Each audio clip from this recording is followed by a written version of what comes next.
mengawali renungan pada kesempatan ini, sering ada pertanyaan umat di mana mereka ingin adanya suatu kejelasan, dan kejelasan ini ketika diperoleh akan menjadi suatu yang bagus untuk membangun iman mereka. Pertanyaan umat adalah begini, Romo, sesungguhnya yang benar itu yang mana sih? Perjamuan Ekaristi atau kurban Ekaristi? Yang benar yang mana, Romo? Perjamuan Ekaristi atau kurban Ekaristi? Maka ketika saya disodori pertanyaan seperti itu, saya mengatakan dua-duanya benar. Dua-duanya benar. Tinggal dari mana kita akan masuk, akan memusatkan perenungan kita. Untuk kesempatan ini, saya akan lebih mengarah kepada kurban Ekaristi. Kurban Ekaristi di mana di sini dominan seperti tampak pada bacaan Injil tadi.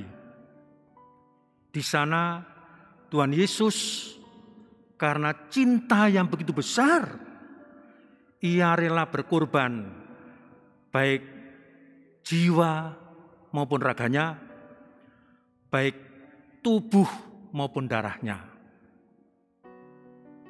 Ia mengorbankan diri setuntas-tuntasnya. Sebenarnya yang ditampilkan Yesus ini tidak lepas dari sejarah panjang. Sejarah panjang yang dihayati, yang dijalankan oleh leluhurnya, masyarakatnya.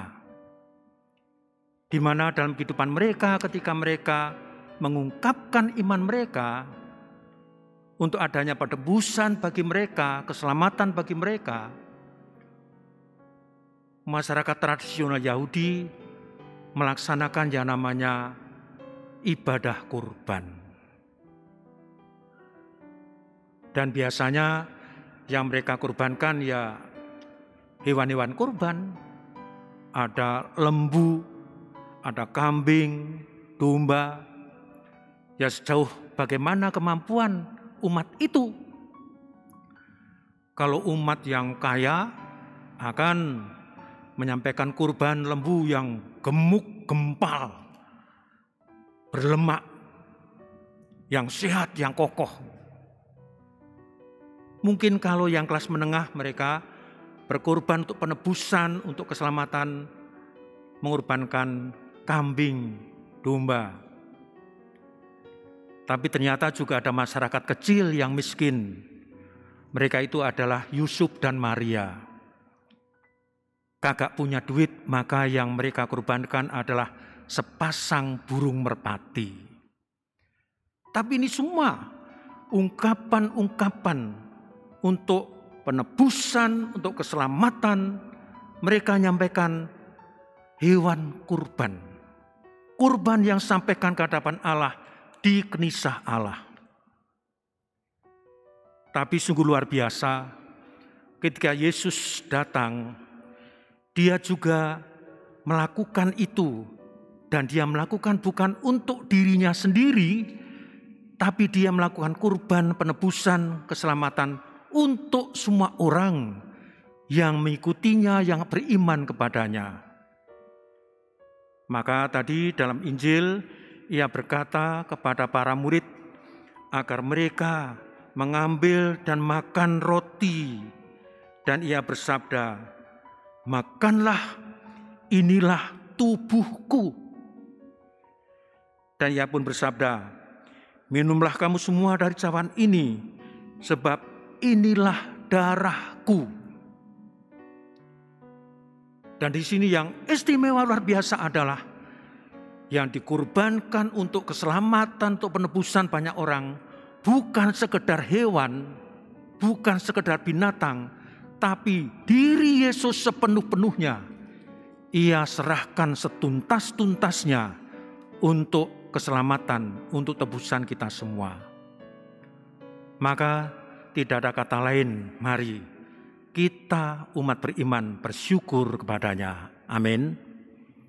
Kita mengamini, kita mensyukuri Yesus yang menyediakan diri, di mana penginjil juga mengatakan, tidak ada cinta yang lebih besar selain cinta Dia yang mengorbankan nyawanya untuk sahabat-sahabatnya, untuk kawan-kawannya, untuk pengikut-pengikutnya.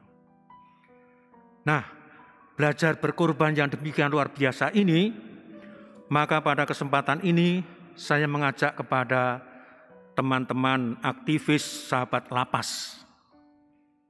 Kebetulan saya bertahun-tahun bergumul bersama pelayanan ke lembaga pemasyarakatan. Dulu waktu saya masih muda, sekarang juga masih muda. Dulu waktu saya masih muda, saya pelayanan bertahun-tahun di lembaga pemasyarakatan Pledang Bogor ini. Bersama dengan para legioner, bersama dengan Frater Gaib Pratolo, bersama dengan Pater Bona, dan kami melayani mereka. Untuk apa? Mereka juga perlu disapa, disupport, dan ujung-ujungnya agar mereka sungguh menyesal atas kehidupan yang mungkin samar-samar, abu-abu, gelap, bahkan terjerumus. Oleh sapaan teman-teman dari sahabat lapas, mereka bangkit dan menjadi anak Tuhan yang baik. Maka saya sangat-sangat bersukacita, dan mari teman-teman aktivis sahabat lapas bersukacita. November tahun yang lalu Bapak Uskup mempertegas bukan hanya kegiatan sahabat lapas saja, tapi didudukkan sebagai komisi sahabat lapas. Artinya Bapak Uskup juga memberi perhatian seperti komisi-komisi yang lain. Kelompok kita ini hendaknya melayani. Dan pelayanan kita mari kita landaskan pada sikap pengorbanan. Dan kalau kita mau berkorban, mari kita contoh, mari kita bercermin pada orang-orang kudus dalam kitab suci. Pertama, saya sebut tokoh Habel. Habel sebagai seorang peternak, dia ketika mempersembahkan kurban kepada Yahweh, ia memilihkan ternaknya yang bagus,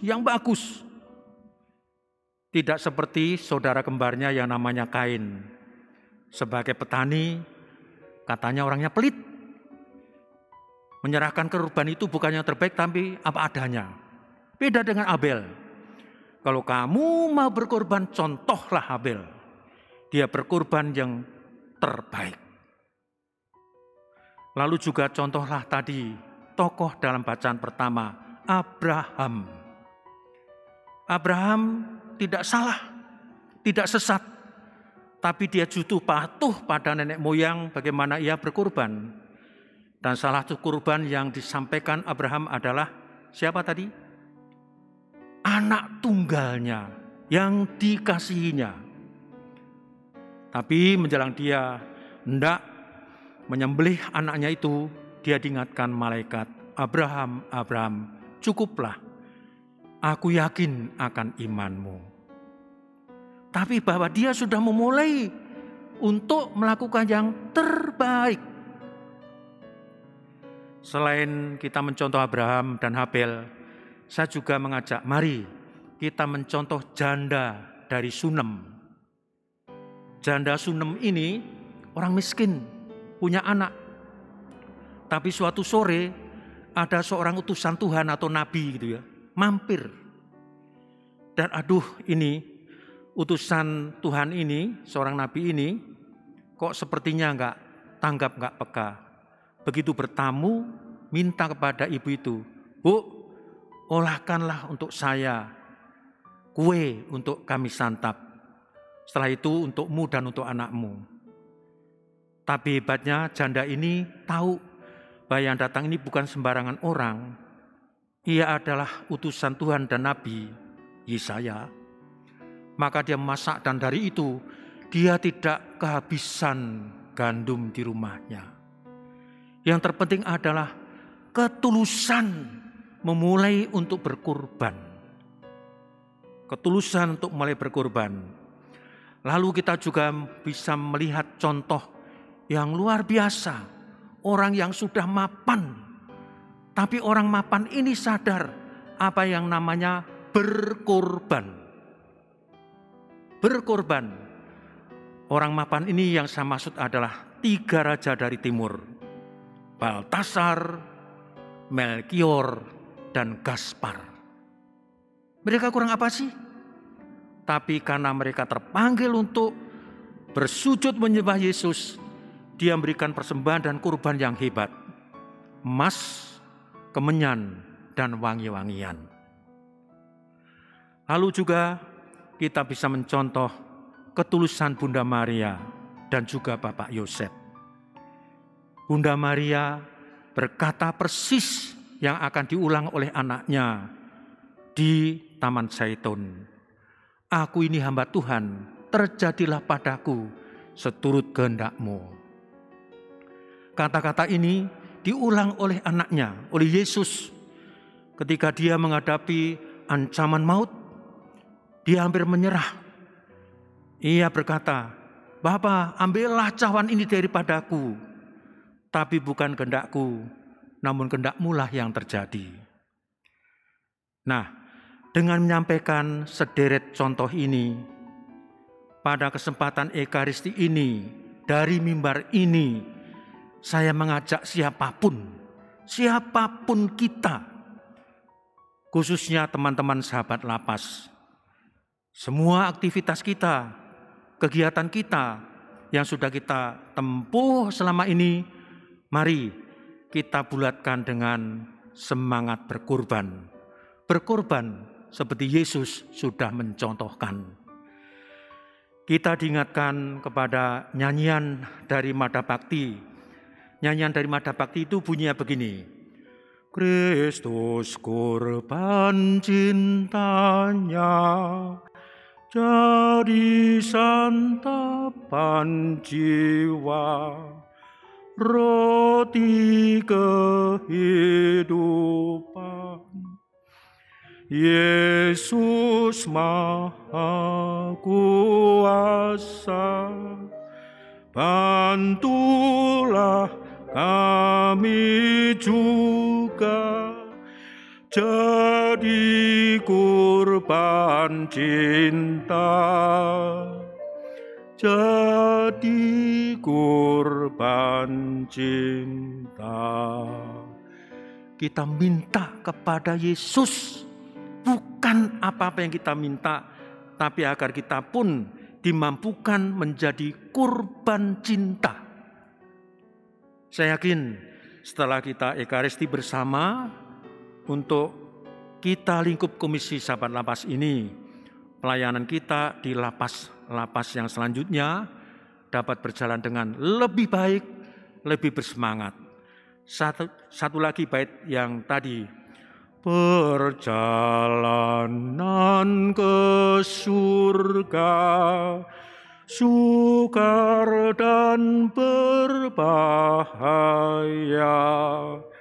Kristus teman jalan, bersatu dengan Yesus, takkan lapar dan haus, Kristus bekal jalan, Kristus bekal jalan.